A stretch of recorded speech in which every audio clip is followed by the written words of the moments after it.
मेरी तबीयत ठीक है, तभी मैं आ गई ना। हाँ, cell cycle and cell division हमने क्या कर लिया था, कंप्लीट कर लिया था। आज हमको क्या करना है, लिविंग ऑर्गेनिज्म स्टार्ट करना है। तो हेडिंग लगाओ, चैप्टर का नाम लिखो, द लिविंग वर्ल्ड। लिख भी लिया? हाँ, करेक्टरिस्टिक ऑफ लिविंग ऑर्गेनिज्म आज हम कंप्लीट कर लेंगे।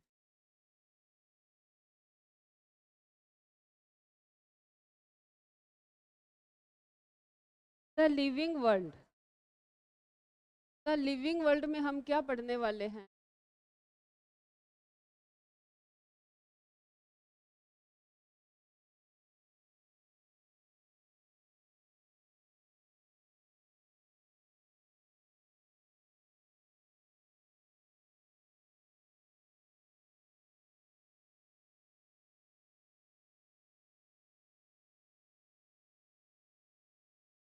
क्या मतलब है लिविंग वर्ल्ड का?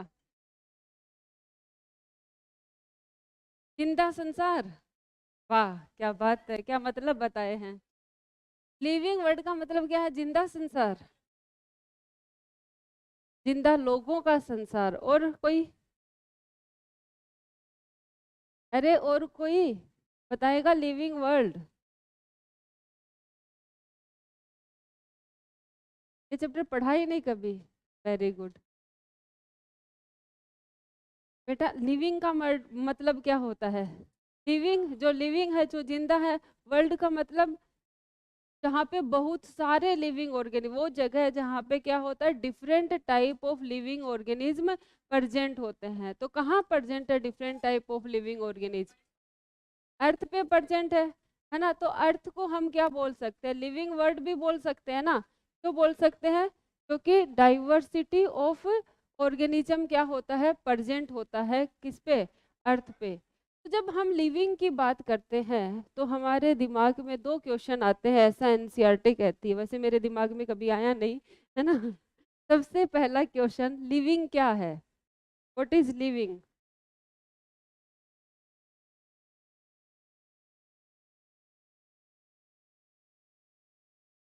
तो दो क्वेश्चन आते हैं, एक तो क्या आता है, व्हाट इज लिविंग, लिविंग क्या है। और दूसरा क्या क्वेश्चन आता है कि जो लिविंग ऑर्गेनिज्म है उनका क्या बेनिफिट है, उनसे हम मतलब क्या क्या यूज हो सकता है। ठीक है, तो हमें इस चैप्टर में बस इतना ही पढ़ना है कि लिविंग क्या है, व्हाट इज लिविंग। लिविंग की दो चीजें होती है, एक तो दो चीजें पढ़ोगे तुम, एक तो characteristic of living, characters of living, दूसरा पढ़ोगे डिफाइनिंग प्रॉपर्टी ऑफ लिविंग। तो करेक्टर और डिफाइनिंग प्रॉपर्टी में क्या डिफरेंस है? करेक्टरिस्टिक ऑफ लिविंग और डिफाइनिंग प्रॉपर्टी ऑफ लिविंग में क्या डिफरेंस है? बताओ।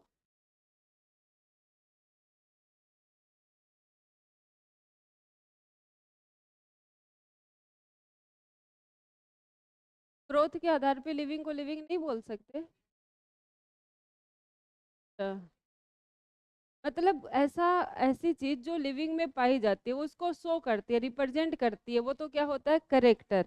लेकिन डिफाइनिंग प्रॉपर्टी मतलब ऐसी प्रॉपर्टी जो सिर्फ और सिर्फ लिविंग में ही होती है, उनके अलावा किसी और में देखने को नहीं मिलती, वो क्या होता है,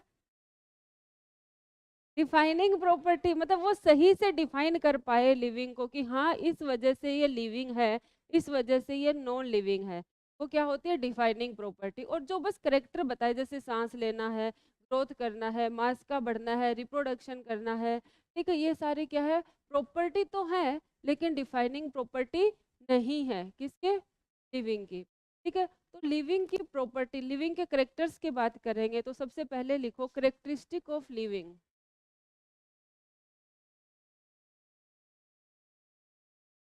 कैरेक्टरिस्टिक्स ऑफ लिविंग। लिविंग के क्या क्या करेक्टरिस्टिक है? सबसे पहला करेक्टर लिविंग का क्या है बेटा? ग्रोथ। क्या करेक्टर है? ग्रोथ। ना, रिप्रोडक्शन, ग्रोथ हो गया, रिप्रोडक्शन हो गया, ठीक है। तीसरा क्या हो गया? मेटाबॉलिज्म हो गया, चौथा सेलुलर ऑर्गेनाइजेशन। बातें मत करो। Cellular organisation and consciousness. Last वाला कौन सा हो गया? कॉन्सियसनेस। तो ये सारे क्या है? करेक्टरिस्टिक है लिविंग ऑर्गेनिज्म के। लेकिन ये जो तीन है, ये करेक्टरिस्टिक भी है और क्या है? डिफाइनिंग प्रॉपर्टी भी, आर ऑल्सो डिफाइनिंग प्रॉपर्टी।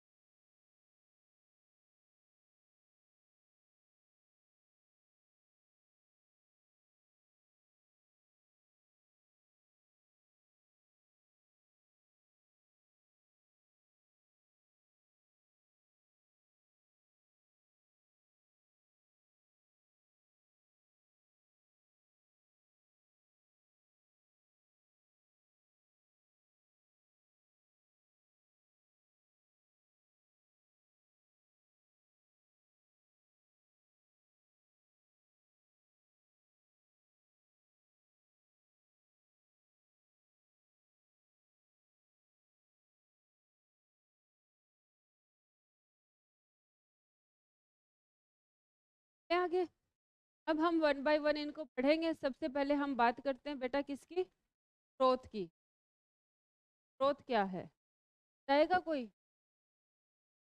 क्या होता है ग्रोथ? इंक्रीज इन वॉल्यूम और इंक्रीज इन मास और increase in number.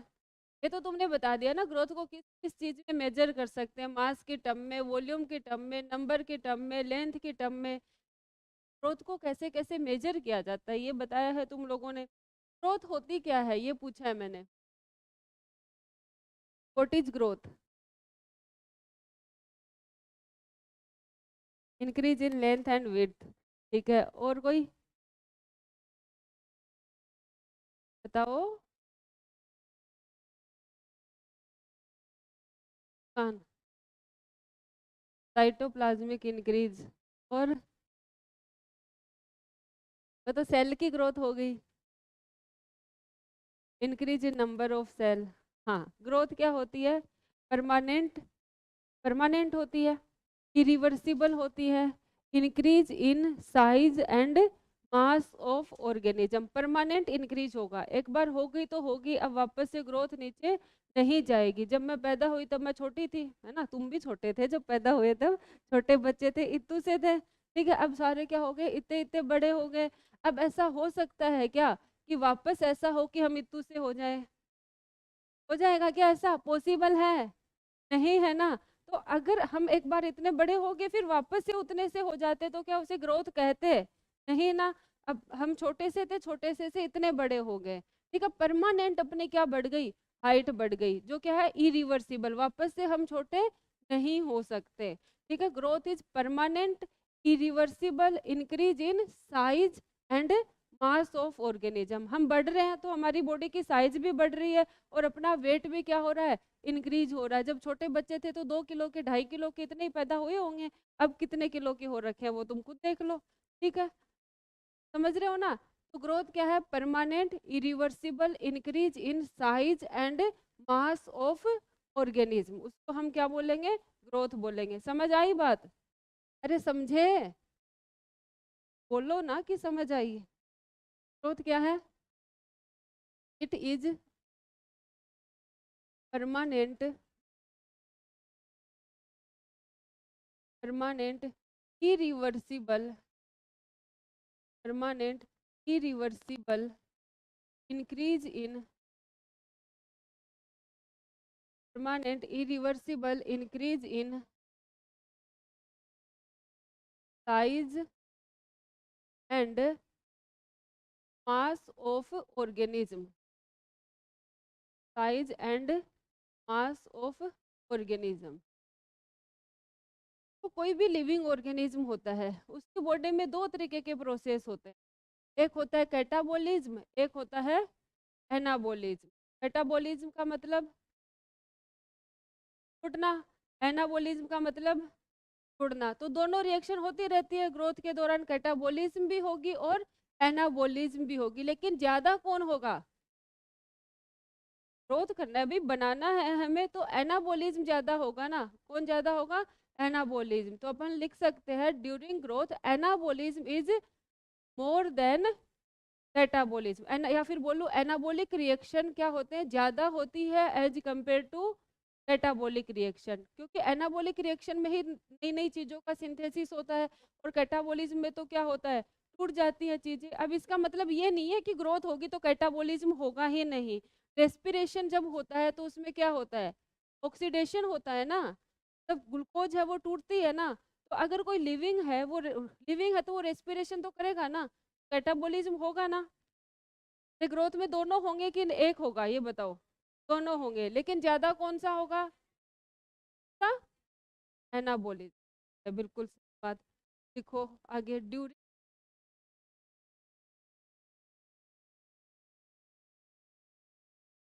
Catabolism, catabolism more than, हाँ एनाबोलिज्म, कैटाबोलिज्म लेस देन लिख देंगे, सही है, लेस देन एनाबोलिज्म।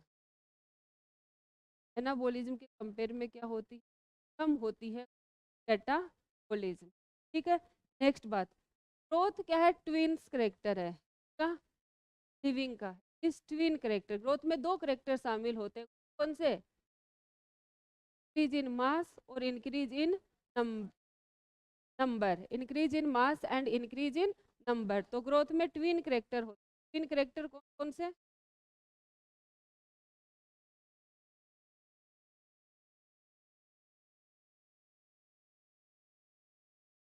करेक्टर्स होते हैं?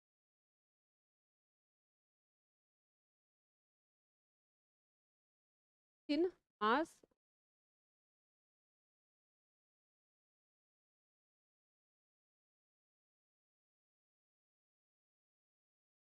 अगर मैं मास के बढ़ने की बात करूं,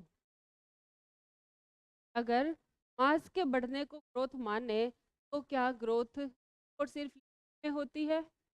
मास तो किसका बढ़ता है, नॉन लिविंग का भी बढ़ता है। जैसे बहुत सारी मिट्टी इकट्ठी होती गई तो सैंड ड्यू बन गए, ठीक है, पत्थर चट्टानें इकट्ठी होती गई तो क्या बन गए, पहाड़ बन गए, माउंटेन्स बन गए, ठीक है, तो वो क्या है, ग्रोथ है। ठीक है, लेकिन लिविंग ऑर्गेनिज्म की सेल्स बढ़ी, सेल्स का वॉल्यूम बढ़ा, मास बढ़ा, तो उनकी क्या हुई, ग्रोथ हुई, बिना ग्रोथ। लेकिन वो ग्रोथ कौन सी हुई, लिविंग में भी ग्रोथ होती है और नॉन लिविंग में भी ग्रोथ होती है। ठीक है, अगर तुम्हें बोले कि ग्रोथ जो है, अगर उसको हम डिफाइनिंग प्रॉपर्टी माने, तो इसी ग्रोथ को डिफाइनिंग प्रॉपर्टी मानेंगे, intrinsic growth, extrinsic growth, both intrinsic and extrinsic. बताओ ग्रोथ कैसे माने, इंट्रिंसिक, क्योंकि लिविंग ऑर्गेनिज्म में सिर्फ ग्रोथ होती है, इंट्रिंसिक ग्रोथ होती है, और नॉन लिविंग में कौन सी है, एक्सट्रिंसिक ग्रोथ होती है। अगर हम इंट्रिंसिक ग्रोथ बोल रहे हैं, तब वो डिफाइनिंग प्रॉपर्टी बन जाता है। अगर हम सिर्फ और सिर्फ ग्रोथ बोल रहे हैं, तो वो सिर्फ करेक्टर बनता है, डिफाइनिंग प्रॉपर्टी नहीं बनता है। समझ आ गई बात? तो हम किस किस टर्म में ग्रोथ को मेजर करते हैं, मास और नंबर। अगर मैं मास की बात करूं, मास इंक्रीज हो रहा है, तो मास किस हो रहा है, और लिविंग का भी इंक्रीज हो रहा है। अगर मास की बात करूं तो क्या बोलूंगी, non living thing, living thing,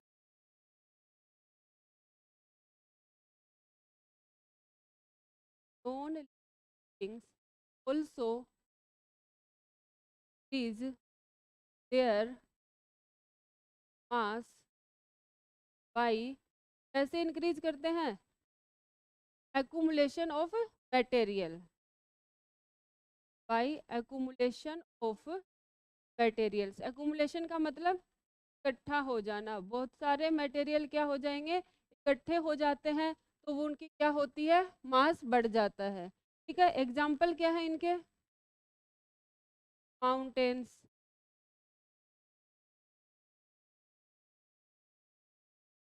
and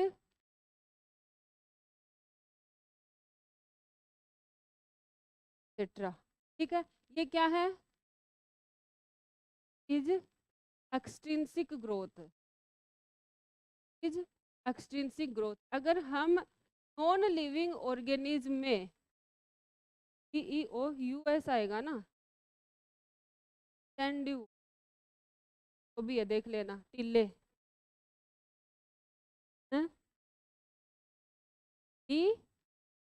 DNES, तो पहले सही लिखा था थोड़ा थोड़ा, अब ठीक है।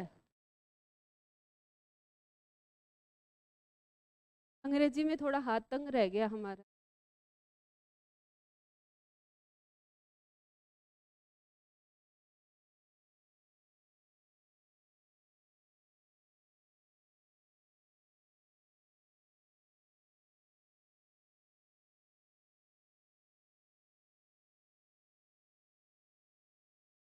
बाकी लोग थे तुम्हारे साथी? अच्छा, 4 दिन की छुट्टी ले लिए।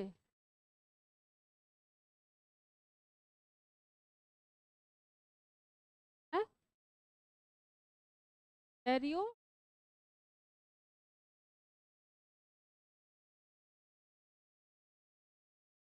कैरियो थीका, थीका का मतलब क्या होता है?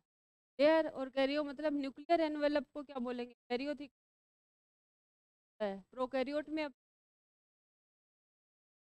Urgent eukaryotes. चले आगे। अगर हम मास का बढ़ना लिविंग में बोलेंगे तो लिविंग में क्या होगा?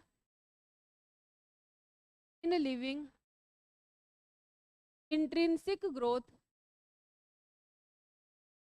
Intrinsic growth found.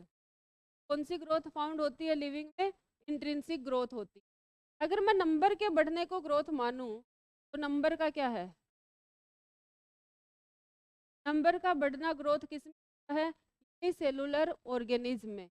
अगर मैं यूनिसेलुलर ऑर्गेनिज्म की बात करूं तो वो नंबर के बढ़ाने को ही क्या बोलते हैं? ग्रोथ बोलते हैं। तो यूनिसेलुलर ऑर्गेनिज्म में ग्रोथ और रिप्रोडक्शन दोनों क्या है? इंक्लूसिव इवेंट है, मतलब दोनों को हम एक ही मान सकते हैं। जैसे अमीबा की बात करें तो अमीबा में क्या होता है?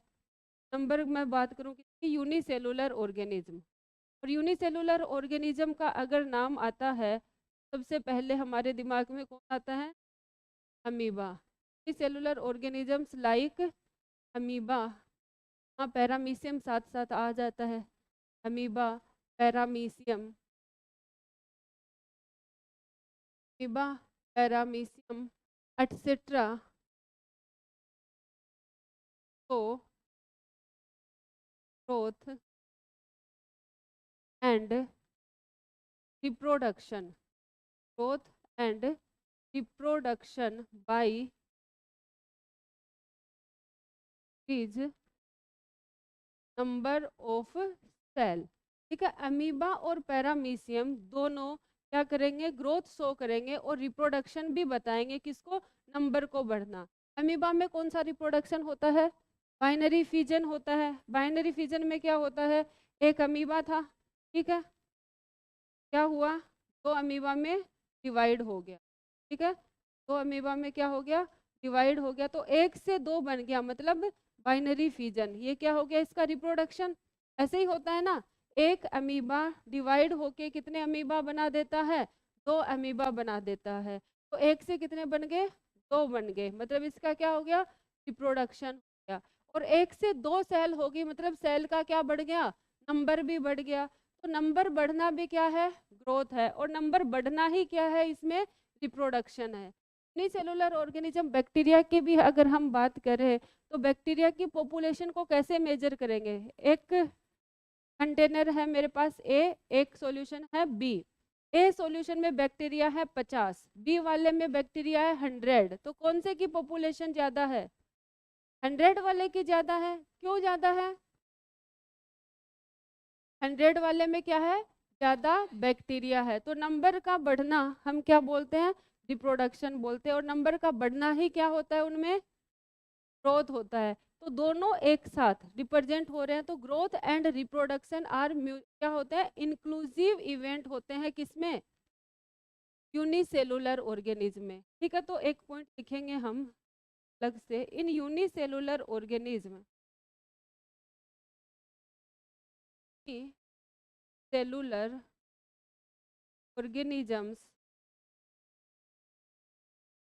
Cellular organisms growth and reproduction growth and production are inclusive event. का मतलब जानते हो ना? अरे जानते हो क्या? क्या जानते हो? इंक्लूसिव का मतलब एक दूसरे से एक ही है, एक दूसरे में इंक्लूड है।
चले आगे।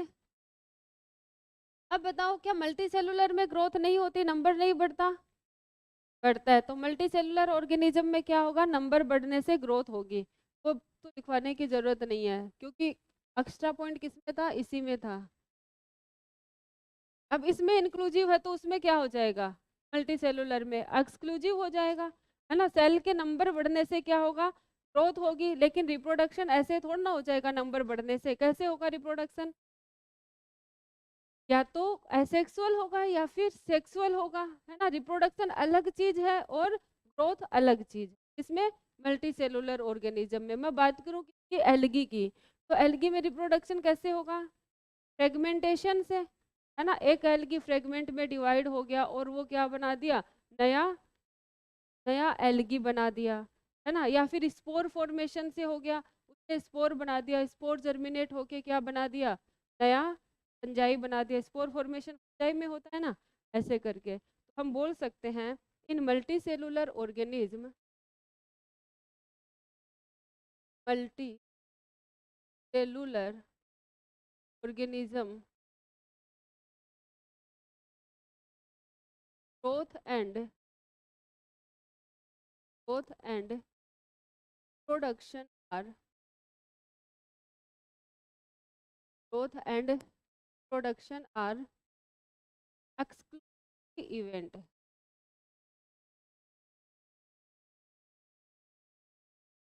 अलग अलग हैं, ठीक है। अब हम बात करेंगे नेक्स्ट प्रॉपर्टी। क्या ये डिफाइनिंग प्रॉपर्टी है ग्रोथ?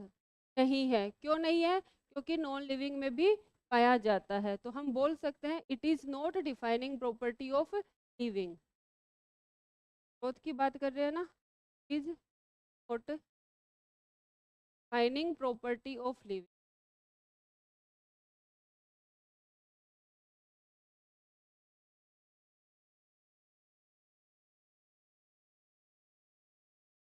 डिफाइनिंग प्रॉपर्टी नहीं है। तो नहीं है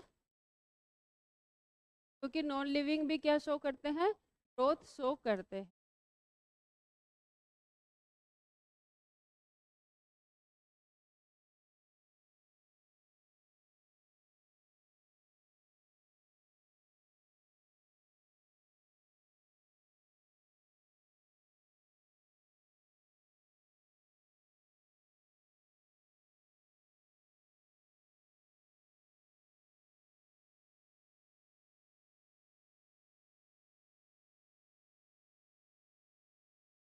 काफी बच्चे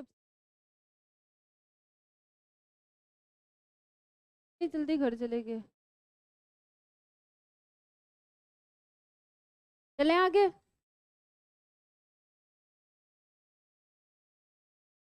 क्या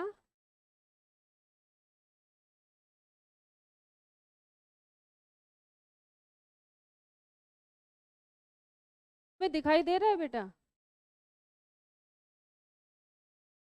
बार बीच में नहीं आ रही। चलें आगे। अब लिखो रिप्रोडक्शन, नेक्स्ट प्रॉपर्टी लिखो रिप्रोडक्शन।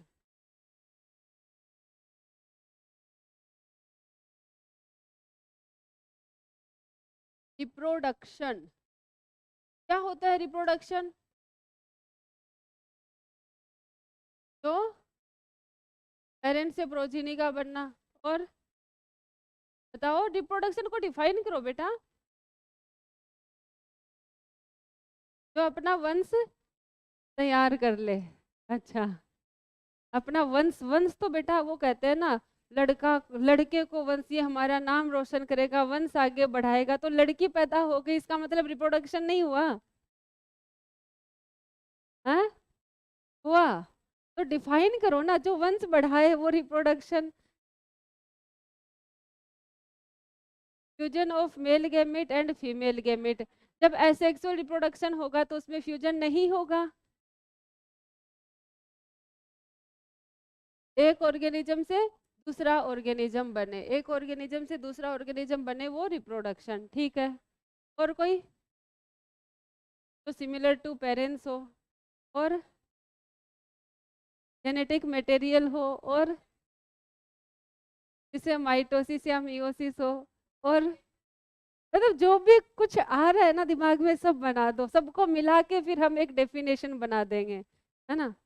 सबसे पहली बात, रिप्रोडक्शन एक बायोलॉजिकल प्रोसेस है। क्या है? एक बायोलॉजिकल प्रोसेस है जिसके द्वारा लिविंग ऑर्गेनिज्म अपने जैसी संतान प्रोड्यूस करते हैं। ठीक है। It is a biological process by which living organism produce progeny similar to them self, जो अपने जैसी संतान प्रोड्यूस करते हैं। जैसे बंदर का बच्चा बंदर, हाथी का बच्चा इंसान का बच्चा इंसान ही होता है ना। लेकिन इंसान के कभी कभी बंदर पैदा हो जाता है ना, हो जाता है। एंसेस्ट्रल करेक्टर आ जाते हैं, बॉडी पे हेयर ज्यादा आ जाते हैं, पूंछ आ जाती है ना। फिर क्या बोलते हैं, न्यूज में खबर छपती है उनके घर पे साक्षात हनुमान जी ने जन्म लिया है ना। फिर लोग बाग क्या करने लग जाते हैं, माथा टेकने चले जाते हैं, पूजा करने चले जाते हैं। लेकिन ऐसा नहीं होता, वो इंसान ही है, बस उसमें क्या हो गया, पेरेंट वाले करेक्टर आ गए हैं, है ना। तो अलग अलग मेल है कि फीमेल है मतलब?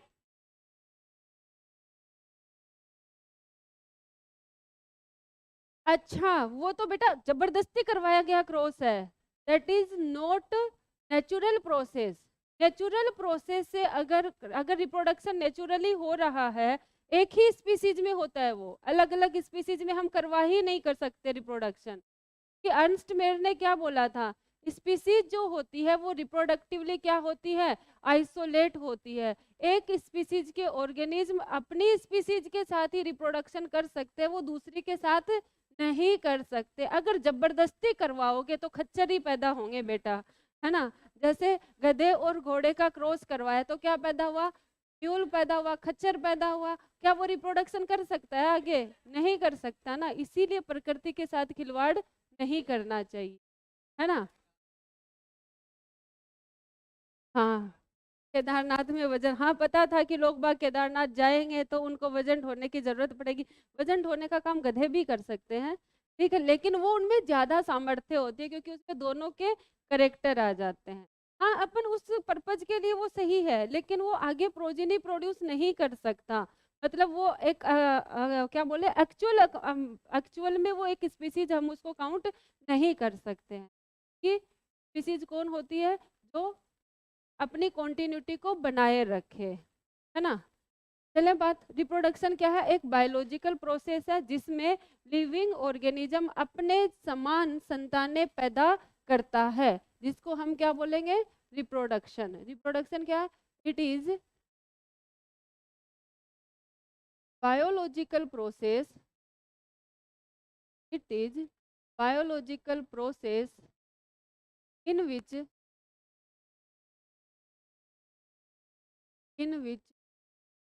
living organisms in which living organisms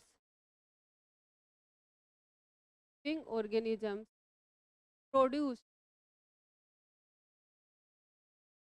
progeny similar to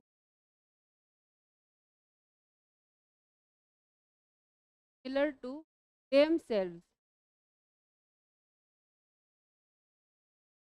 living organism अपने जैसी प्रोजेनी प्रोड्यूस करते हैं। रिप्रोडक्शन कितने टाइप का? 2 टाइप का। कौन कौन सा? एसेक्सुअल और सेक्सुअल। अगर हम प्लांट की बात करें तो एक और ऐड हो जाता है जिसको हम क्या बोलते हैं? Vegetative reproduction. लेकिन जनरली हम रिप्रोडक्शन के कितने टाइप पढ़ते हैं? 2 टाइप।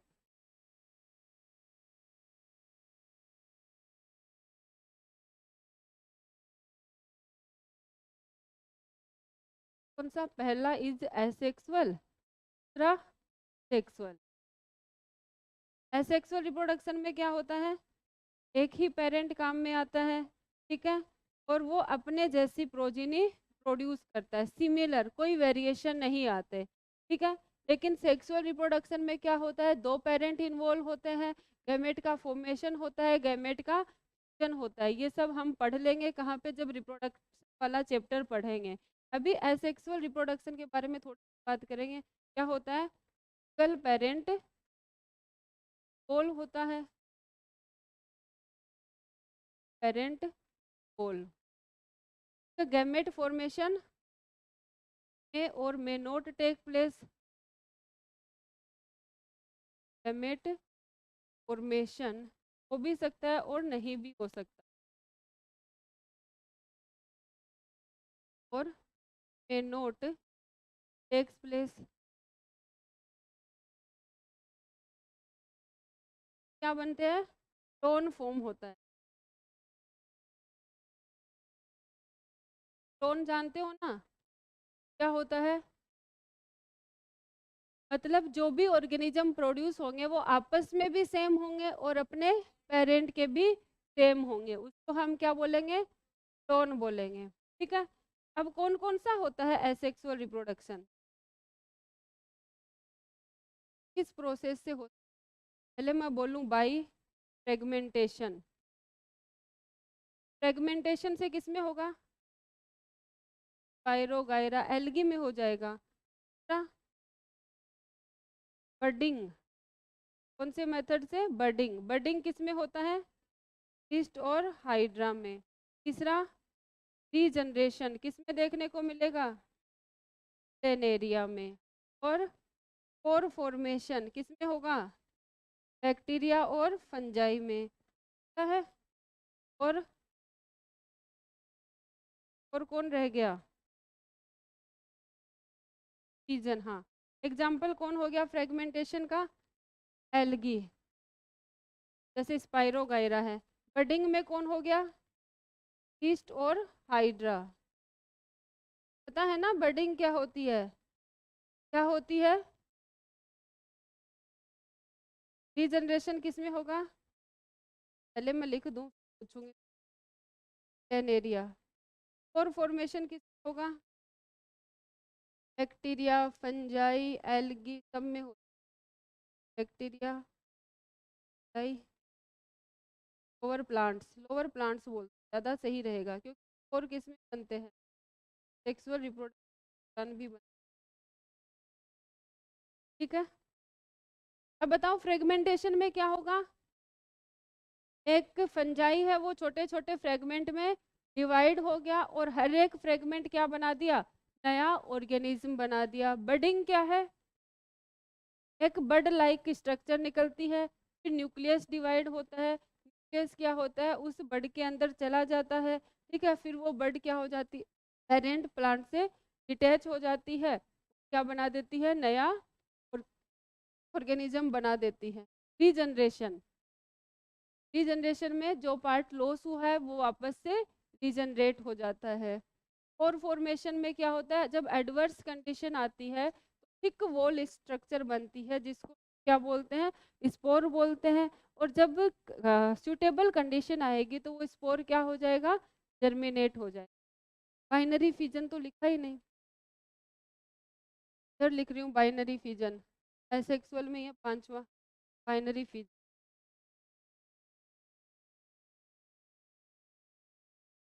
बाइनरी फिजन का एग्जाम्पल क्या आएगा, अमीबा।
आ सकते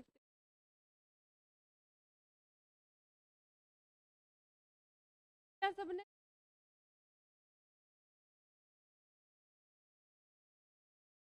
रफ में लिख रहे हो तुम, घर पे फेर में लिखते हैं, फिर रफ में लिखते हो।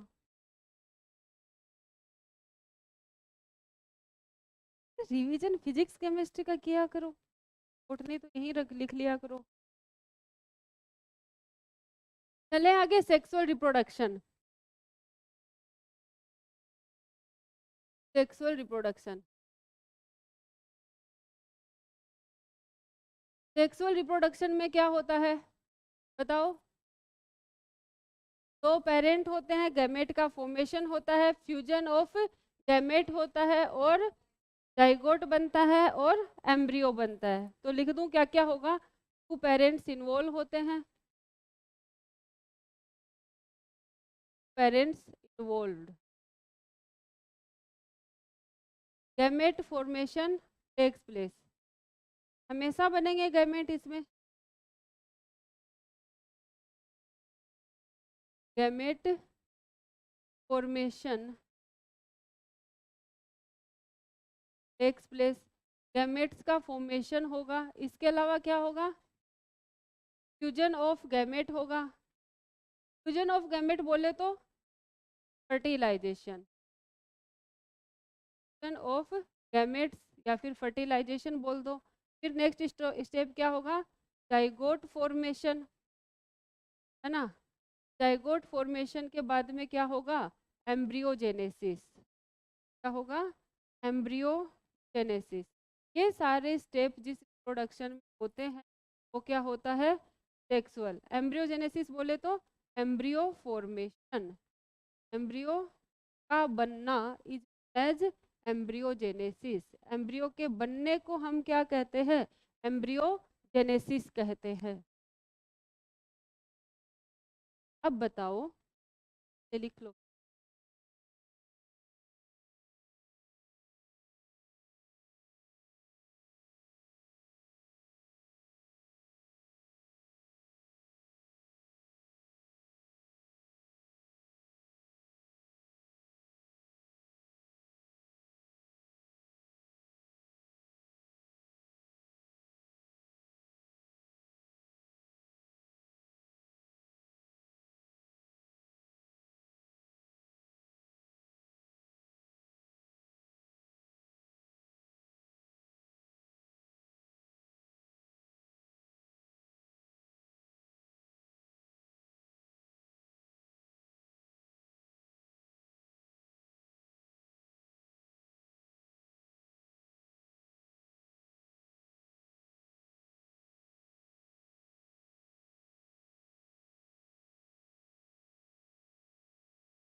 अब बताओ, लिख लिया सबने? क्या जिंदा रहने के लिए रिप्रोडक्शन करना जरूरी है?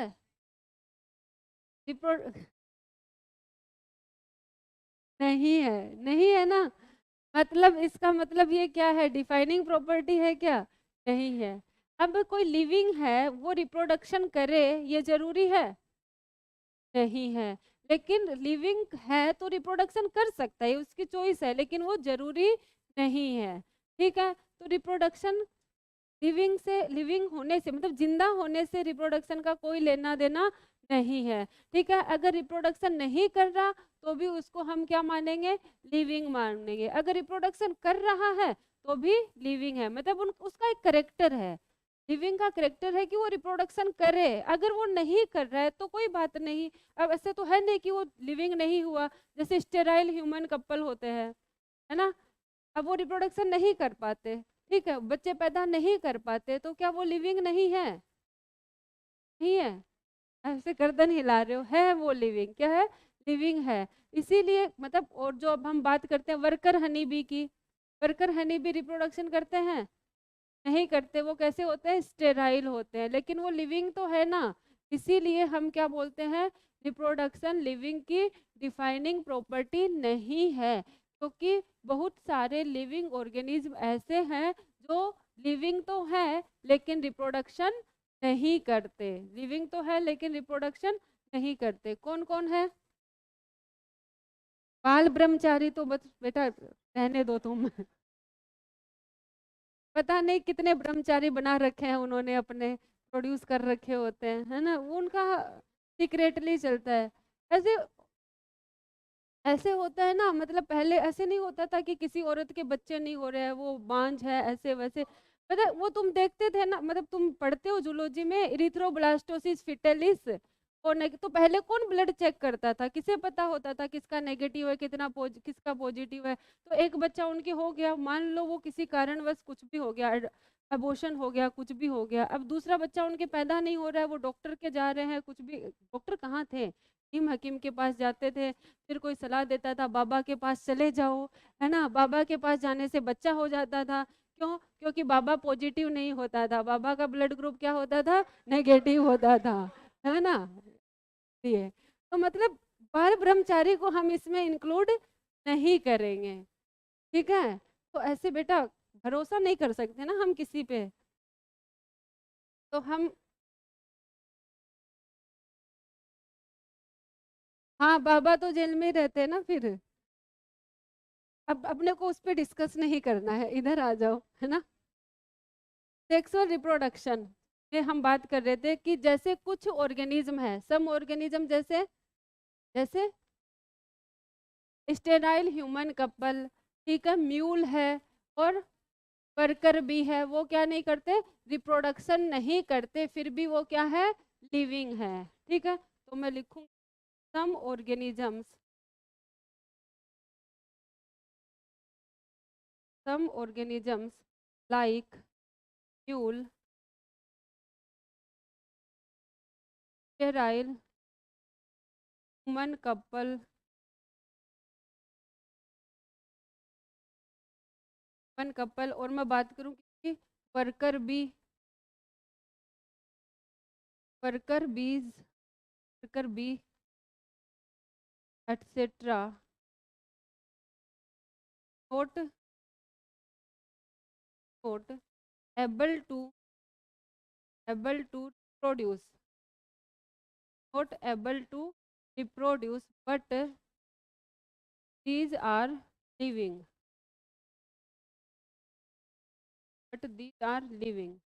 तो हम क्या कह सकते हैं, लिविंग, तो we can say that reproduction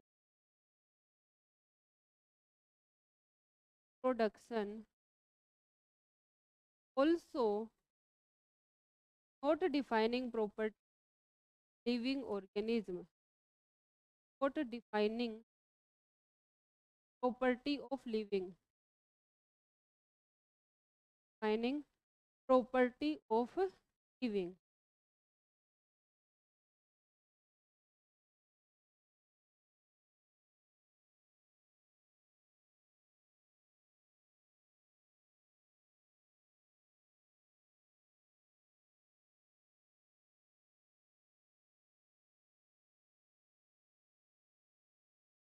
Sterile और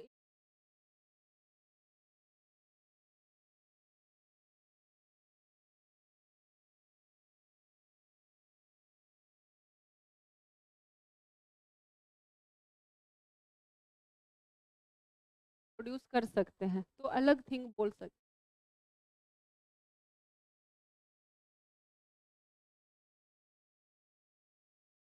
अगर मैं बात करूं टर्नर सिंड्रोम फीमेल की, हाँ, वो क्या है, स्टेराइल है, ठीक है, तो किसी भी हालत में बच्चे पैदा नहीं कर सकती, क्योंकि ओवरी क्या है, एलिमेंट्री है, सेकेंडरी सेक्सुअल करेक्टर होंगे ही नहीं, तो वो स्टेराइल है।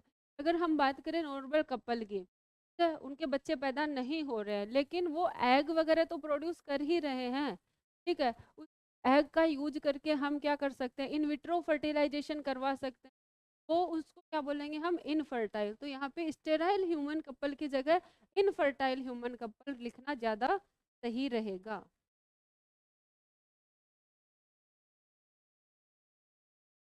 कलर चेंज,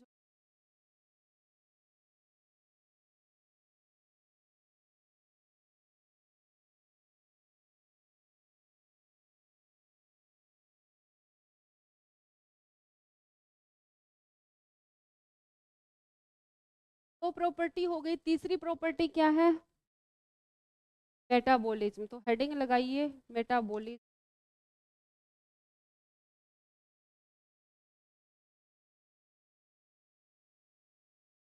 लिखे हैं,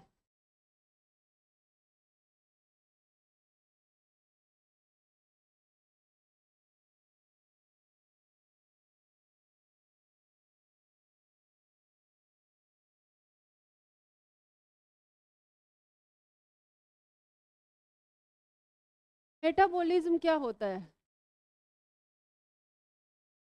केमिकल रिएक्शन, बताओ क्या होता है मेटाबॉलिज्म, व्हाट इज मेटाबॉलिज्म। आधा घंटे बाद आ जाते और जल्दी हो जाते हैं, कितना जल्दी आ गए क्लास में,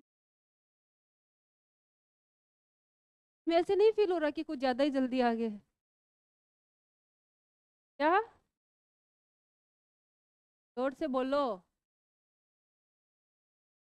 जय माता दी नहीं बोलना, क्या बोल रहे हैं, तो थोड़ा सा ही लेट हुए, बात नहीं बेटा, 1 घंटे ही लेट हुए, ज़्यादा नहीं हुए, हाँ चलो कोई बात नहीं, बोटनी तो है, खुद से कर लेंगे। हाँ हाँ, मेटाबॉलिज्म क्या होता है, मेटाबॉलिज्म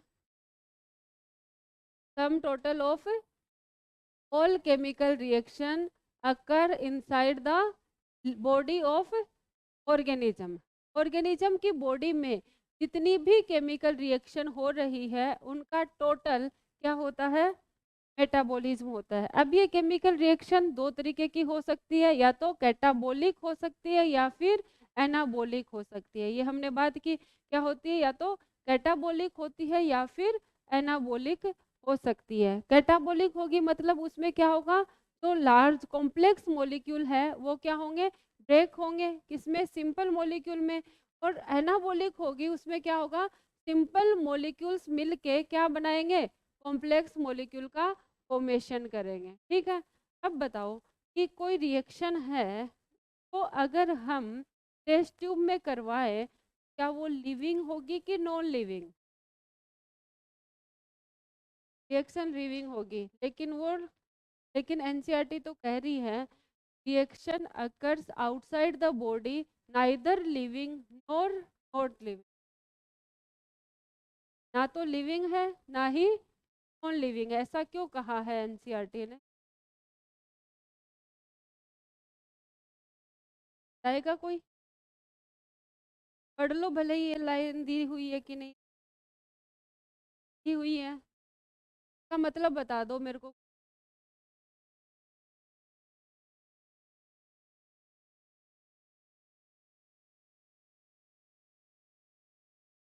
मैं यही तो बोल रही हूँ, एनसीईआरटी कहता है कि जो रिएक्शन आउटसाइड द बॉडी हो रही है वो ना तो लिविंग है ना ही नॉन लिविंग है। ऐसा क्यों बोला है? एक बार इसने बोला है कि जो रिएक्शन होती है वो क्या होती है, लिविंग होती है। रिएक्शन क्या है, लिविंग है, लेकिन वो लिविंग ऑर्गेनिज्म नहीं है। फिर ये कह रहा है कि जो आउटसाइड द बॉडी रिएक्शन हो रही है वो ना तो लिविंग है ना ही नॉन लिविंग है। ऐसा क्यों कह रहा है? बॉडी लिविंग है तो हम तो बोल रहे हैं ना मेटाबॉलिज्म की वजह से हम लिविंग हैं। हम लिविंग क्यों है कि मेटाबॉलिक रिएक्शंस हो रही है ना, अपने अंदर प्रोटोप्लाज्म है।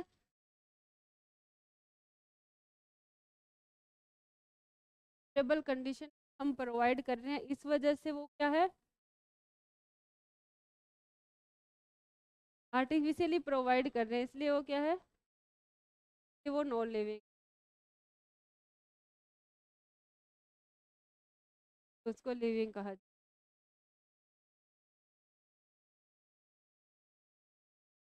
हद तक।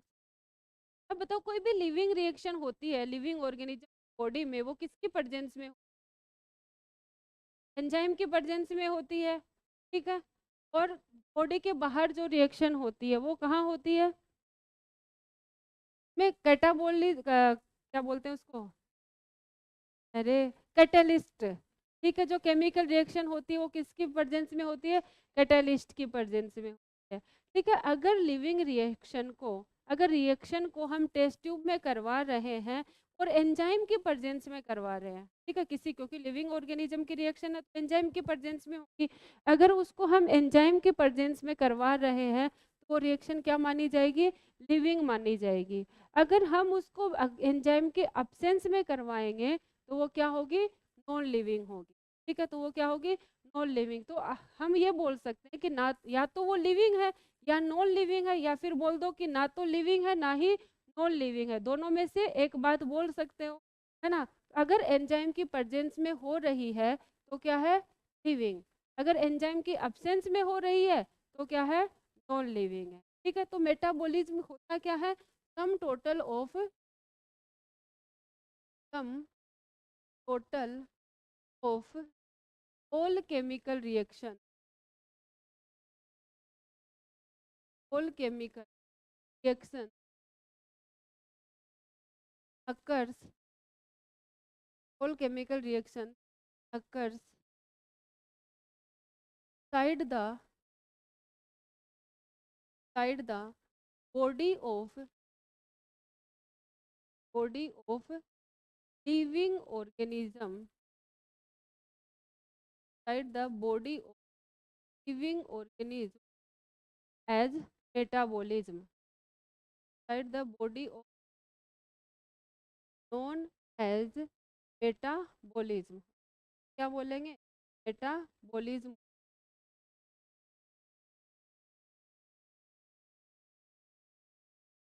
हम क्या बोलेंगे? मेटाबॉलिज्म। ठीक है,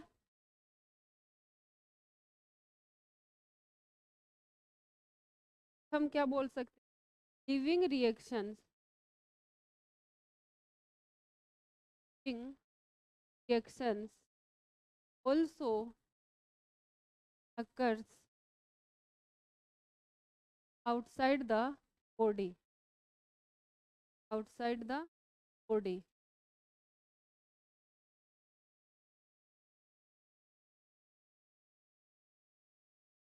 बात करें test tube, test reaction are, reaction are neither living, neither living or living, ना तो ना ही नॉन लिविंग, या फिर हम इसी बात को बोल सकते हैं आइदर लिविंग और नॉन लिविंग। कब होगी? अगर ए से बी कन्वर्ट हो रहा है की प्रेजेंस में, एंजाइम की प्रेजेंस में, ये क्या है? Living reaction. अगर ए से बी बन रहा है लेकिन इसमें कोई एंजाइम नहीं है, ये क्या होगी? Non living reaction. हमें पता है एंजाइम कहाँ होते हैं? बॉडी के अंदर होते हैं, और बॉडी के अंदर जो रिएक्शन होगी उसके लिए हमें किसका होना जरूरी है? सेल का होना जरूरी है। तो सेलुलर ऑर्गेनाइजेशन का होना जरूरी है किसके लिए? रिएक्शंस के लिविंग होने के लिए। इसीलिए हमने सेल वाला चैप्टर पढ़ा था, तब हमने बात की थी क्या क्या anything less than complete structure of cell is not living, है ना। अगर सेल नहीं है तो वो चीज लिविंग नहीं है। उस रिएक्शन को हम लिविंग बोल सकते हैं, लेकिन उसको लिविंग ऑर्गेनिज्म नहीं बोलते, क्योंकि लिविंग होने के लिए किसका होना जरूरी है? सेलुलर ऑर्गेनाइजेशन का, सेलुलर कंपार्टमेंट का होना जरूरी है। ठीक है, सेल का होना जरूरी है। ठीक है, तो बोलो कि सेलुलर ऑर्गेनाइजेशन और मेटाबॉलिज्म को अगर डिफाइनिंग प्रॉपर्टी मानना पड़े तो अच्छी डिफाइनिंग प्रॉपर्टी किसको मानोगे? क्या बता रही हो? क्या बता रही हो? क्या? तो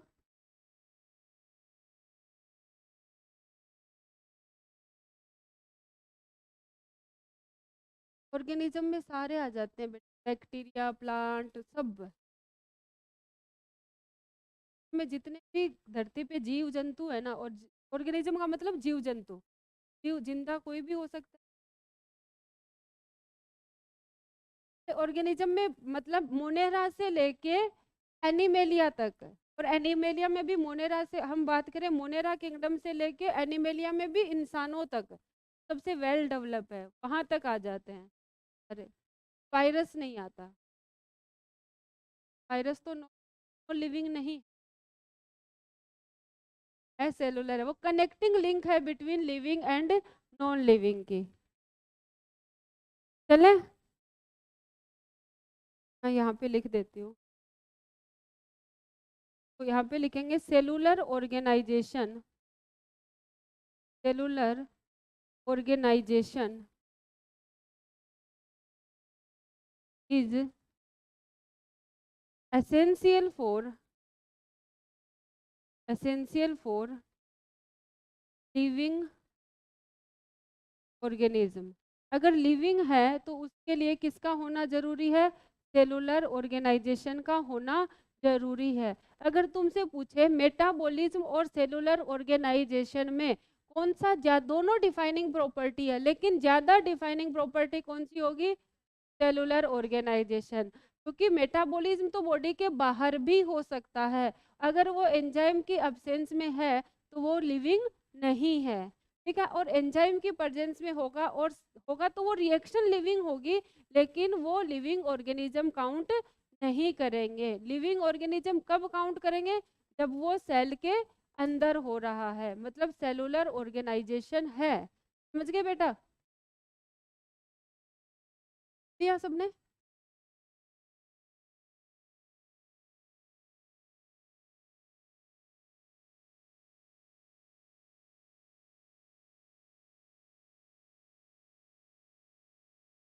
आज की क्लास में नेक्स्ट क्लास में लेक्चर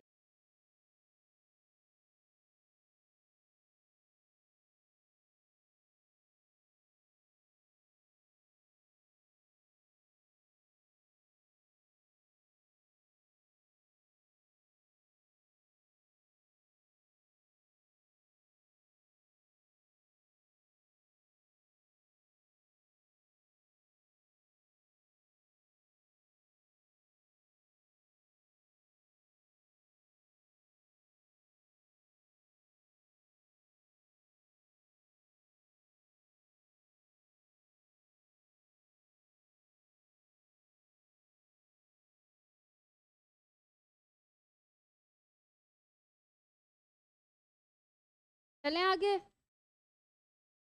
नेक्स्ट प्रॉपर्टी लिखो कॉन्शियसनेस।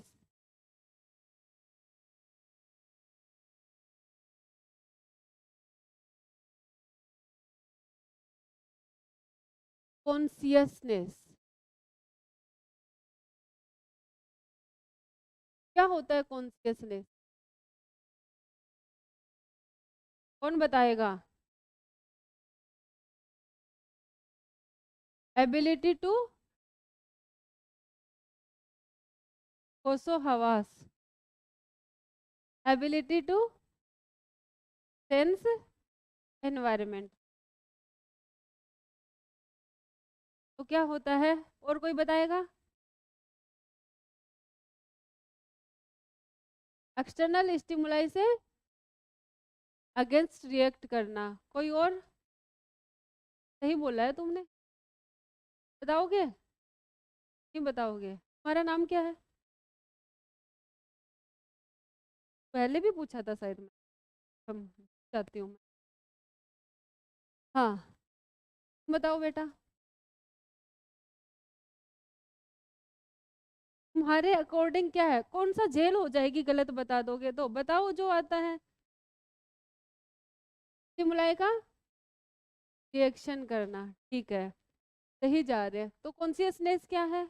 कैसे पता लगेगा कि हम कॉन्शियस हैं, हम होश में हैं? गरम चाय टच करवा दो, मतलब तुम सो रहे हो है ना, तो पता लगाना है कि तुम बेहोश हो या फिर सो रहे हो। तो पानी डाल देंगे है ना। अगर तुमने रिएक्शन किया, इसका मतलब पानी डाला, उस पानी का तुमने क्या किया? रिएक्शन किया, उसके ऑपोजिट कुछ रेस्पॉन्स दिया, इसका मतलब जिंदा हो। और पानी डालने से कुछ नहीं हुआ, इसका मतलब बेहोश हो। फिर थोड़ी देर बाद में अगर होश आ गया, इसका मतलब जिंदा हो। और कितना भी पानी डालते रहो, कुछ फर्क नहीं पड़ा, मतलब राम नाम सत्य है ना। तो पता चल गया क्या होता है कॉन्शियसनेस। मतलब ऐसा कोई भी एक्सटर्नल एनवायरमेंटल स्टिमुलस जिसका अपनी बॉडी रेस्पॉन्स देती है, ठीक है, उस रेस्पॉन्स को हम क्या बोलते हैं? कॉन्शियसनेस। अगर रेस्पॉन्स दे रहा है ऑर्गेनिज्म इतना, इसका मतलब वो क्या है? लिविंग है, वो कॉन्शियस शो कर रहा है। अगर वो रेस्पॉन्स नहीं दे रहा है तो डॉक्टर क्या कह देते हैं? सॉरी, ठीक है। सॉरी तो बोलते हैं डॉक्टर, बस सॉरी बोल देते हैं, उनका काम खत्म। फिर बाकी पता ही है क्या होता है बेटा। कोई भी स्टिमुलस, एनवायरनमेंट, एक्सटर्नल सराउंडिंग का, हाँ वो चुप करा रही है, वो क्या बता रही है उसे? पढ़ने नहीं दे रही है? कर क्या रहे हो तुम लोग? अच्छा, कॉन्शियसनेस क्या होता है बेटा जी? सराउंडिंग या फिर एक्सटर्नल एनवायरनमेंट के अगेंस्ट जो बॉडी रेस्पॉन्स शो करती है, उस रेस्पॉन्स को हम क्या बोलते हैं? उस रेस्पॉन्स शो करने की प्रॉपर्टी को हम क्या बोलते हैं? कॉन्शियसनेस बोलते हैं। क्या बोलते हैं? कॉन्शियसनेस बोलते हैं, ठीक है। तो क्या सारे लिविंग ऑर्गेनिज्म कॉन्शियसनेस शो करते हैं? वो अलग चीज है। करते हैं, करते हैं। यहाँ पे कुत्ता बैठा है, ठीक है, उसके तुमने पत्थर, मान लो कि यहाँ कुत्ता बैठा है ना, उसको तुमने पत्थर मारा तो वो भागेगा या फिर भौंकेगा? तो ही काम करेगा, या फिर तुम्हें काट लेगा, है ना। या तो वो तुम्हारी तरफ भौंकेगा या फिर तुम्हें काटने को आएगा या फिर डर के भाग जाएगा। मतलब रेस्पॉन्स तो दिया ना उसने, दिया ना रेस्पॉन्स। अगर तुम्हारे कोई थप्पड़ मारे जोर से, ठीक है, तो तुम क्या करोगे, या तो मुड़ के उसको थप्पड़ मार दोगे। मतलब अगर सामने वाला बंदा थोड़ा ऐसे बॉडी सोडी वाला, अपने से थोड़ा ज्यादा मजबूत दिख रहा है, तो हम थप्पड़ तो नहीं मारेंगे उसे, है ना। और सामने वाला बंदा कमजोर सा दिख रहा है और उसने थप्पड़ मार दिया, तो हम क्या करेंगे, दो लगाएंगे उसके, एक की जगह कितने लगाएंगे, दो रेस्पॉन्स देंगे। या फिर क्या करने लग जाएंगे, आंसू बहाने लग जाएंगे, है ना। मतलब मम्मी पापा थप्पड़ मारेंगे तो वो वाला रिस्पॉन्स तो देंगे नहीं, हम क्या करेंगे, आंसू बहाएंगे ना, है ना, आंसू बहाने लग जाएंगे, वो भी क्या है, एक रेस्पॉन्स है। तो हर एक लिविंग ऑर्गेनिज्म क्या करता है, जो भी एक्सटर्नल स्टिमुलस होता है उसका क्या करता है, रेस्पॉन्स शो करता है। प्लांट भी करते हैं क्या, टच मी नोट, उसका नाम ही टच में नोट है, फिर भी उसको टच कर देते हैं, बेचारी को छुई मुई होती है वो सॉफ्ट सी, ठीक है, वो क्या कर लेती है, डर के मारे अपने आप को फोल्ड कर लेती है ना। लोटस, सॉरी, सूरजमुखी, तो लाइट का क्या करता है, रेस्पॉन्स, जहां जहां लाइट जा रही है वहां वहां वो भी क्या करता है, ठीक है। शूट की ग्रोथ हो रही है लाइट की रेस्पॉन्स में, अब ऊपर की तरफ फुट, और रूट की ग्रोथ हो रही है ग्रेविटी के रेस्पॉन्स में, अंडरग्राउंड हो रही है। ये क्या है, मूवमेंट ही तो है। प्लांट भी क्या कर रहा है, लाइट के अगेंस्ट क्या कर रहा है, रेस्पॉन्स शो कर रहा है। तो प्लांट भी रेस्पॉन्ड करते हैं। हवा चल रही है तो प्लांट के पत्ते क्या होने लग जाते हैं, हिलने लग जाते हैं। अगर वीक स्टेम है तो स्टेम भी क्या करने लग जाता है, हिलने लग जाता है, लेकिन वो टूटता नहीं है, क्यों, क्या बेटा,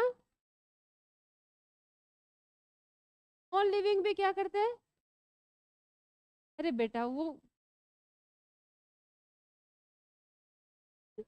तो ऐसे ही हो जाएगा, इतना थोड़ी ना है। ऐसे तो तुम बोलोगे कागज के पन्ने हमने फाड़ ली, उसके फूंक मार दी, उड़ गए, और कितने, जब तक उसका वो रहा तब तक ही ना। प्लांट और भी तो चलो ये मूवमेंट वाला छोड़ दो, बाकी रिस्पॉन्स तो देते हैं, देते हैं ना। हाँ, जैसे मैंने फोटो पीरियोडिज्म वाला बताया, टच के अगेंस्ट रिस्पॉन्स बताया, जैसे टेंड्रिल है ना, टेंड्रिल को तुम किसी सहारे पे लगा दो तो वो क्या करेगा, उस पे ग्रो करने लग जाएगा, रिस्पॉन्स दिया ना। तो किसी भी एक्सटर्नल स्टिमुलस का या फिर सराउंडिंग का जो रिस्पॉन्स देने की प्रॉपर्टी होती है, उसी को हम क्या बोलते हैं, कॉन्शियसनेस बोलते हैं। कॉन्शियसनेस क्या होती है, property of living organism, of living organism, property of living organisms by which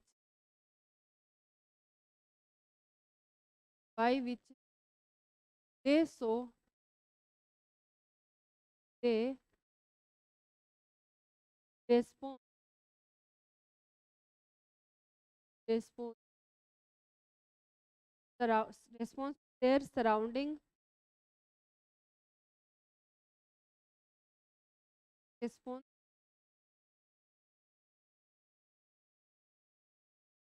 response to their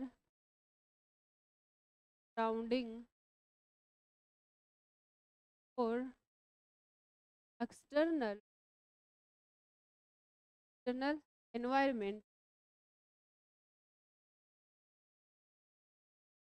environment known as consciousness।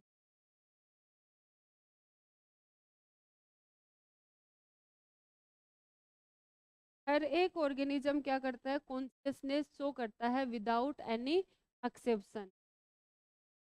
All organism all organisms को respond their surrounding stimulus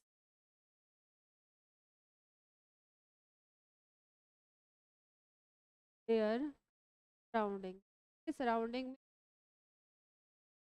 अब वो क्या करेंगे, रिस्पॉन्स देंगे, कौन, भी लिविंग ऑर्गेनिज्म है। लेकिन सेल्फ कॉन्शियसनेस सिर्फ और सिर्फ किस में होती है, इंसानों में।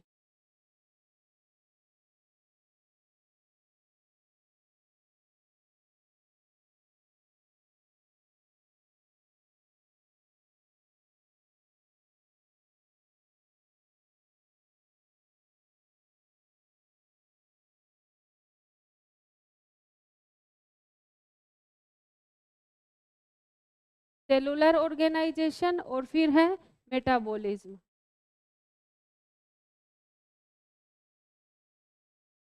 इवॉल्व होना, अडेप्टेशन, अडेप्टेशन एनवायरनमेंट के रिस्पॉन्स में तो शो करते हैं हम, एनवायरनमेंट चेंज आएगा हम अपनी बॉडी में क्या करेंगे, चेंज करेंगे, वो अडेप्टेशन हो जाता है, वो अलग चीज। कॉन्शियसनेस मतलब चेतना, हम सचेत हैं कि नहीं है वो बताना होता है, वो भी चेंज होता है लेकिन उसको फिर हम अलग वर्ड दे देते हैं ना, अडेप्टेशन।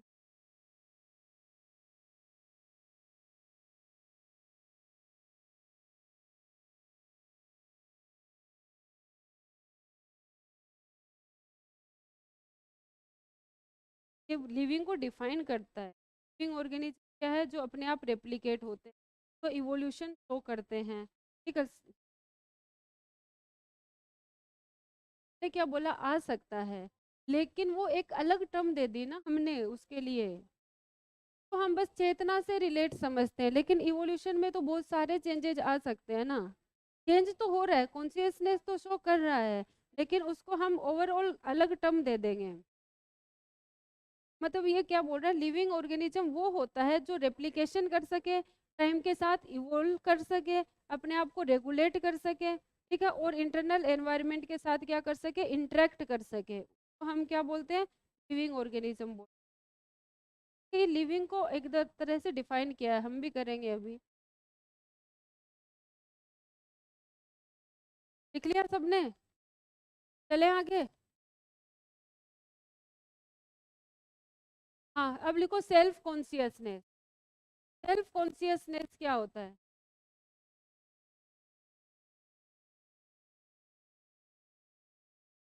Self awareness.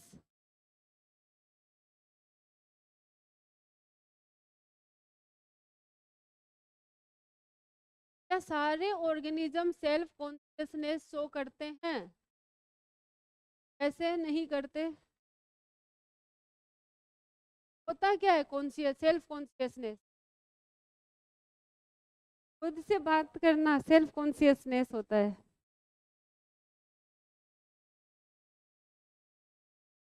ऐसे होते हैं, तो ह्यूमन सेल्फ कॉन्शियसनेस होता क्या है, ये पूछ रही हूँ। पता चलना कि क्या हो रहा है हमारे साथ, ठीक है, वो तो उन बाकियों को भी पता चल जाता है। जब तुमने कुत्ते के पत्थर मारा तो उसे पता नहीं चल रहा है क्या कि ये मेरे पत्थर मार रहा है, तो कैसे वाला,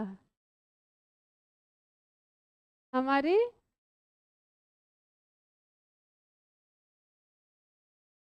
उसको नहीं मालूम पड़ रही है, तुम्हें खुशी हो रही है। और वो सबका अपना अपना होता है ना। बताओ सेल्फ कॉन्शियसनेस, सेल्फ, मैं तो बताऊंगी ना,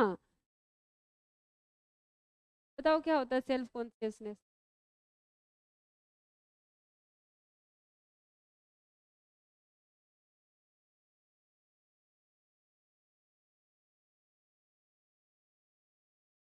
के लिए ज्यादा प्रोटेक्टिव, वो तो सारे होते हैं, सारे ऑर्गेनिज्म होते हैं खुद के लिए प्रोटेक्टिव। सेल्फ अवेयरनेस का मतलब क्या होता है, सवचेतना।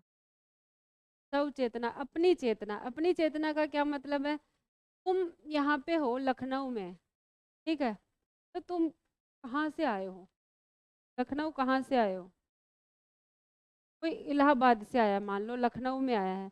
अब वो इलाहाबाद से गाड़ी में बैठ के लखनऊ में आया, उसे पता है कि वो लखनऊ में है, लेकिन इलाहाबाद से किसी कुत्ते को लखनऊ में ले आओ, उसे पता है क्या कि ये शहर लखनऊ है, नहीं पता ना कि ये शहर लखनऊ है। तुम किसी ढाबे के सामने चले जाओ, ठीक है, किसी ढाबे पे खाना खाने जाओगे, तुम्हें पता है कि हमें ये खाना है ना, किसी कुत्ते को पता है कि हमें ये खाना है, नहीं पता, तो कुछ भी खिला दो वो खा लेगा ना, कुछ भी मतलब, कुछ भी क्या खाएगा। अरे वो वाले कुत्ते भाव खाते हैं जिनको बहुत प्यार से पाला जाता है ना, मैं गली के कुत्ते की बात कर रही हूँ, वो भी बड़े भाव खाते हैं। चलो दूसरा एग्जाम्पल ले लेते हैं, चलो उसे ये तो पता है कि उसे क्या खाना है, लेकिन उसे ये पता है कि उस ढाबे का नाम क्या है? नहीं पता ना। हम खाने का भी नाम नहीं पता उसे, बस वो खा लेता है, हमें खाने का नाम पता होता है। ठीक है, इसी को हम क्या बोलते हैं? सेल्फ कॉन्शियसनेस बोलते हैं। अपने आप में क्या होना? कॉन्शियस होना, वो क्या है? Self conscious. जैसे कोमा में कोई पेशेंट है, तो कॉन्शियसनेस शो करता है, कॉन्शियसनेस शो करता है। अगर उससे बोलते हैं, उसको सब समझ में आता है, वो आंखें खोल सकता है, आंखें वो कर सकता है, पलक झपका सकता है वो, ना। लेकिन सेल्फ कॉन्शियस नहीं है वो, अपनी बात उसको सब सुनाई देगा हम क्या बोल रहे हैं, लेकिन वो बोल नहीं पाता है। माँ में जो पेशेंट होता है वो बोल नहीं पाता है, और आंसू भी निकलते हैं उसके। ठीक है, देखा है मैंने, पिक्चर में नहीं, मैंने रियल में देखा है।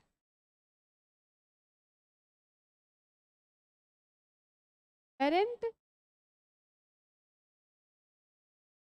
पेरेंट्स तो बेटा इंसान हो गया ना, ह्यूमन हो गया। पेरेंट नहीं है सेल्फ कॉन्शियस, वो सेल्फ कॉन्शियस नहीं है। सेल्फ कॉन्शियस सिर्फ और सिर्फ किस में है? इंसान में है। किस में? हाँ, वो ढाबे का नाम नहीं बता सकता। जो हम बोले, वो कुछ तोते होते हैं जो कॉपी करते हैं ना, जो हम बोलते हैं वो ही बोलते हैं वो। ठीक है, वो क्या होता है? सेल्फ कॉन्शियस नहीं होता। तो कोमा में जो पेशेंट है, उसमें मेटाबॉलिज्म हो रहा है, वो कॉन्शियस है लेकिन वो सेल्फ कॉन्शियस नहीं है। तो कोमा वाले पेशेंट को तुम क्या मानोगे? लिविंग मानोगे, नॉन लिविंग मानोगे, लिविंग मानोगे। अगर तुम्हें एक ऑप्शन और दे दिया, सस्पेंड, सस्पेंडेड स्टेज, तो कौन सा बोलोगे? कि वो सस्पेंडेड स्टेज में है, वो लिविंग स्टेज में भी जा सकता है, वो नॉन लिविंग स्टेज में भी जा सकता है। ठीक है, तो इसको कैसे डिफाइन कैसे करेंगे सेल्फ कॉन्शियसनेस को? सेल्फ अवेयरनेस, क्या बोलेंगे इसको? Self awareness, self awareness of organism. ठीक है, ऑर्गेनिज्म में जो सेल्फ अवेयरनेस की प्रॉपर्टी होती है, उसी को हम क्या बोलते हैं? सेल्फ कॉन्शियसनेस बोलते हैं। और सेल्फ कॉन्शियसनेस किस में होती है? Occurs only in, present only in human, present only in human. देखो, जो जानवर होते हैं ना, गाय भैंस घोड़ा गधा बकरी, है ना, वो बोल सकते हैं वो, है ना, आवाज तो साउंड प्रोडक्शन कर सकते हैं वो, लेकिन साउंड को वर्ड में कन्वर्ट करने की कैपेसिटी किसकी है? सिर्फ और सिर्फ इंसानों की है। ठीक है, अब देखो, बोला है कि कोई हायर कैटेगरी होती है ना, हायर कैटेगरी में जो प्रॉपर्टी होती है वो लोअर कैटेगरी में नहीं होती, लेकिन लोअर कैटेगरी में जो प्रॉपर्टी होती है वो हायर कैटेगरी में होती है। कैसे? जैसे मैं बनाऊं क्या? सेल, सेल से मैंने क्या बना दिया? टिश्यू, टिश्यू से क्या बना दिया? ऑर्गन बना दिया। ठीक है, ऑर्गन से क्या बना दिया? ऑर्गन सिस्टम बना दिया। क्या बना दिया? ऑर्गन सिस्टम बना दिया। ठीक है, तो हम क्या जा रहे हैं? लोअर कैटेगरी से हायर कैटेगरी जा रहे हैं। अब मैं बात करूं टिश्यू की बात करूं, टिश्यू की अगर मैं बात करूं, टिश्यू किससे मिलके बना है? सेल से मिलके बना है। तो ये टिश्यू क्या ये सेल वाली प्रॉपर्टी शो करेगा? नहीं करेगा। तो नहीं करेगा क्योंकि टिश्यू क्यों बना है? एक पर्टिकुलर फंक्शन करने के लिए बना है ना। सेल थी, सेल ने मिलके क्या बना दिया? मेरिस्टेमेटिक टिश्यू बना दिया। अब मेरिस्टेमेटिक टिश्यू क्या करेगा? डिवाइड करेगा। ठीक है, ये जो सेल है, सेल की प्रॉपर्टी टिश्यू में नहीं है, लेकिन टिश्यू, टिश्यू की प्रॉपर्टी सेल में नहीं है, लेकिन सेल की प्रॉपर्टी किस में है? टिश्यू में है। मतलब ये क्या कर रहा है? सेल की ग्रोथ करवा रहा है। मान लो मेरिस्टेमेटिक टिश्यू बन गया, सेल से कौन सा टिश्यू बन गया? मेरिस्टेमेटिक टिश्यू बन गया। ठीक है, मेरिस्टेमेटिक टिश्यू बना तो ये क्या करेगा? सेल की ग्रोथ करवाएगा, करवाएगा ना, ऑर्गेनिज्म की क्या करवाएगा? ग्रोथ करवाएगा। ठीक है, तो मैंने क्या बोला कि टिश्यू की जो प्रॉपर्टी है वो सेल में नहीं है। ठीक है, लेकिन सेल की प्रॉपर्टी टिश्यू में है। ये मेरिस्टेमेटिक टिश्यू बना तो कौन सी सेल से बना? मेरिस्टेमेटिक सेल से बनाना, ऐसी सेल जो क्या कर सके, डिवीजन कर सके। ये सेल डिवाइड कर रही है तभी तो ये टिश्यू डिवाइड कर रहा है। तो सेल की प्रॉपर्टी किस में है, टिश्यू में है, लेकिन टिश्यू की प्रॉपर्टी इसमें नहीं है। अब टिश्यू ने मिलके क्या बना दिया, ऑर्गन बना दिया। ठीक है, ऑर्गन कुछ भी हो सकता है, मान लो लीफ बना दी, ठीक है, इसने क्या बना दिया, रूट बना दिया। ठीक है, तो ये भी क्या है, एक ऑर्गन, ये भी क्या है, एक ऑर्गन। बने किससे हैं, टिश्यू से ही बने हैं ना। अब ये टिश्यू क्या कर रहा था, डिवाइड कर रहा था, ऑर्गन बना रहा था, लेकिन कौन सा ऑर्गन, लीफ क्या कर रही है, फोटोसिंथेसिस कर रही है, लेकिन क्या ये टिश्यू कर पाएगा फोटोसिंथेसिस, नहीं कर पाएगा। लेकिन इस लीफ में जो टिश्यू है वो कौन से वाले हैं, यही वाले तो है। ये किससे बने हैं, सेल से बने हैं। ठीक है, तो जो प्रॉपर्टी हायर लेवल पे शो होती है वो लोअर लेवल शो नहीं करता। ठीक है, ये लिख लो, property of, property higher level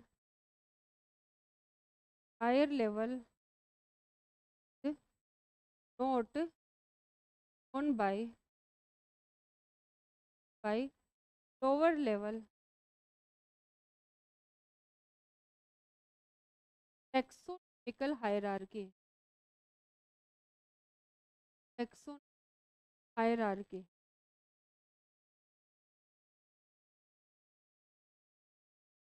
ठीक है, ये ये लिख के फिर ये बना लो।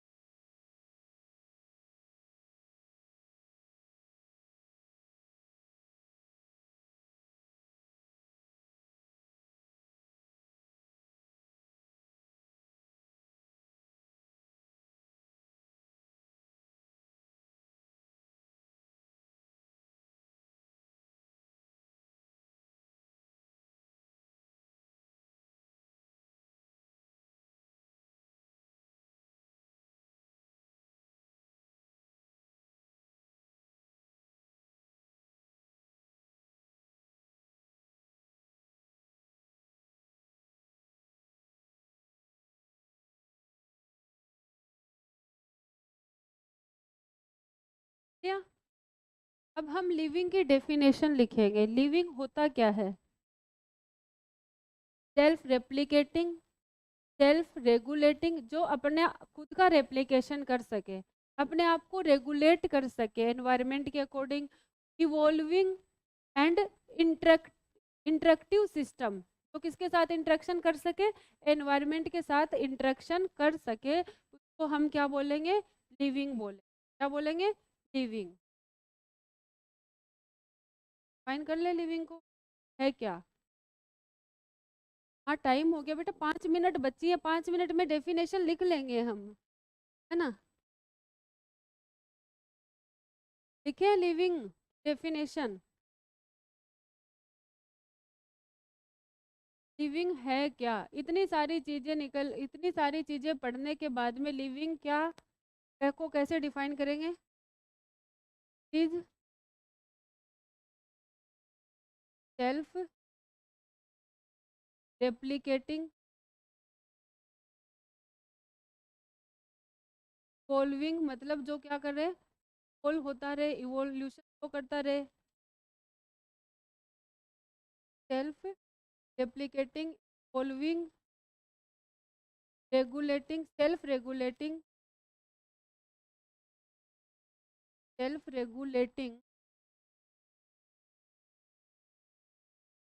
Interactive system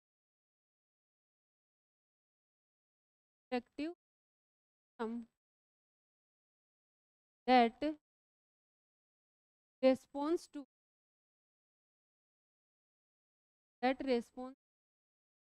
environmental stimuli, that response environmental की, तो एनवायरमेंटल का क्या करे, रिस्पॉन्स, तो अपने आप रेप्लिकेशन से इवोल्यूशन को करे, रेगुलेट कर सके अपने आप को, उसको हम क्या बोलते हैं, लिविंग बोलते हैं। ठीक है,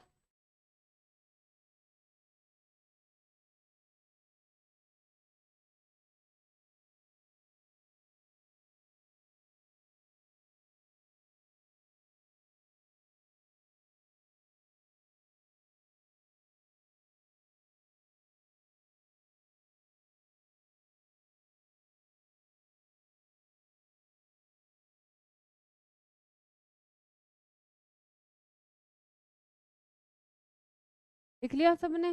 तो आज हमने क्या पढ़ा? कैरेक्टर्स पढ़े लिविंग ऑर्गेनिज्म के, ठीक है, समझ आ गया होगा। अगले में हम क्या पढ़ेंगे? Diversity of living organism, taxon क्या होता है, टेक्सोनोमिकल हायरार्की क्या होती है, सबके बारे में। टेक्सोनोमिक एड्स नेक्स्ट, उसके नेक्स्ट लेक्चर में, फिर अपना चैप्टर खत्म हो जाएगा। बेटा पढ़ के आना ये है ना, साथ साथ क्वेश्चन लगाते रहना, डाउट आए तो पूछ लेना, ठीक है।